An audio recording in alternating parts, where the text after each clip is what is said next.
खान पान व्यवस्था, भोजन सेवा प्रबंधन। इससे पहले 2 प्रश्न मैं आप लोगों को भेज चुकी हूँ। तीसरा प्रश्न यह है से भोजन सेवा के विकास को प्रभावित करने वाले कारकों को स्पष्ट रूप से समझाइए।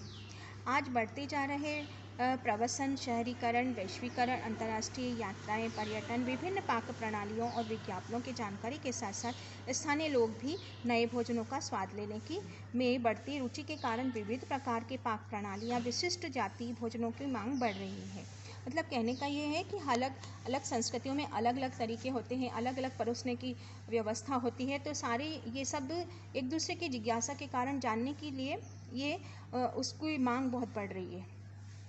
भोजन सेवा के विकास को प्रभावित करने के कारक, पहली चीज़ है परंपरा और संस्कृति।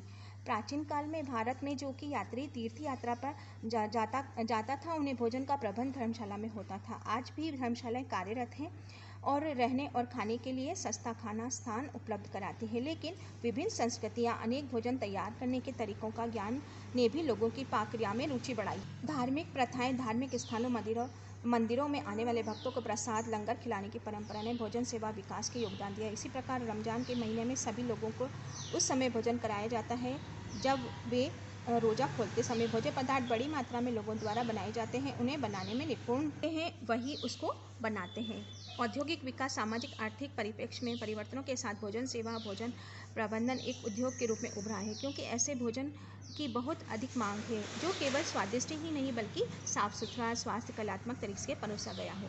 सामाजिक व आर्थिक परिवर्तन, वर्तमान समय में आए सामाजिक व आर्थिक परिवर्तन ने खान पान की जीवन शैली में भी परिवर्तन किए हैं, जिसने भोजन सेवा के विकास को प्रभावित किया है। उदाहरण के लिए, जब अधिकांश परिवार सप्ताह के अंत में अथवा कभी कभी शाम के आनंद के लिए खाना खाने के लिए बाजार जाते हैं, इसके अतिरिक्त बहुत से परिवार बहुत छुट्टियां मनाने के लिए घर से बाहर यात्रा करते हैं। इसके अतिरिक्त बहुत से परिवार अब छुट्टियों के लिए घर से बाहर यात्रा करने लगे हैं। उन्हें यात्रा में छुट्टियों की पूरी अवधि का रेस्टोरेंट, होटलों का खाना खाना पड़ता है। परिणाम स्वरूप खान पान उद्योग का विकास हो रहा है। इसके अतिरिक्त उन परिवारों को बनाए गए भोजन की मांग बढ़ रही है जो पति पत्नी दोनों काम पर जाते हैं। वहाँ पर लोग अकेले रहते हैं जिनके पास भोजन की सीमित सुविधा है या फिर भोजन बनाने में असमर्थ होते हैं।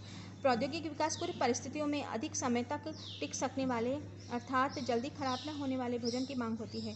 वैज्ञानिक और प्रौद्योगिक प्रगति ने बड़े पैमाने पर भोजन तैयार करने वाले गतिविधियों को सरल व कारगर बनाने में मदद की है, जो अधिक प्रभावी है। भोजन की सुरक्षा, गुणवत्ता में सुधार लाने वाले, कम थकाने वाली होती है। कंप्यूटरों के प्रयोग ने भोजन की सेवा विकास में बहुत अधिक योगदान दिया है, जिसमें केवल रिकॉर्डों को रखरखाव, हिसाब आदि रखने के लिए नहीं, बल्कि भोजन के ऑनलाइन ऑर्डर, विश्व में विभिन्न भागों में विनिर्मित होने वाले खाद्य सेवा संबंधी विभिन्न उपकरणों की जानकारी, विभिन्न व्यंजन बनाने की विधियां भी प्राप्त की जाती है। वैश्वीकरण की प्रक्रिया ने भी भोजन सेवा विकास महत्वपूर्ण योगदान दिया है। वैश्वीकरण के कारण मनुष्य सेवा, सामान व तकनीक एक देश से दूसरे देश में आना जाना बढ़ाया है। परिणाम स्वरूप एक देश के विभिन्न राज्यों का एक पाक शैलियाँ, पाक व्यंजन बनाने जाने लगे हैं। एक देश में विशिष्ट व्यंजन दूसरे देशों की लोकप्रिय हुए हैं। बनाए व खाए जाने वाले इसे पाक प्रणाली विज्ञापन एक रुचिपूर्ण क्षेत्र बना दिया है और नए व्यावसायिक अवसर भी उपलब्ध करा दिया है। ये आपका तीसरा प्रश्न आज आप लोगों को मिल गया है।